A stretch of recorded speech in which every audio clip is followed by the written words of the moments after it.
Welcome to our channel. If you want to set up parental controls on an iPad to manage content and screen time for your children, follow these step-by-step instructions to create a safe digital environment. Step 1. Open the Settings app on the iPad and scroll down to Screen Time. Step 2.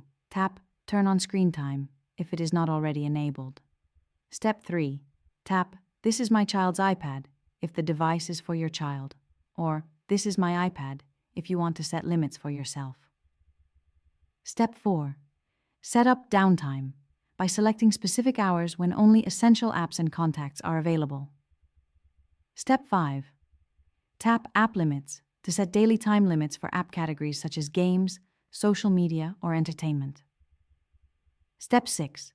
Enable content and privacy restrictions to block inappropriate content, prevent purchases, and restrict certain apps. Step 7. Customize restrictions by choosing age-appropriate content ratings for movies, TV shows, apps, and websites. Step 8. Set a screen time passcode to prevent your child from changing these settings. Keep this passcode secure and do not share it with your child. Don't forget to like this video and subscribe to our channel.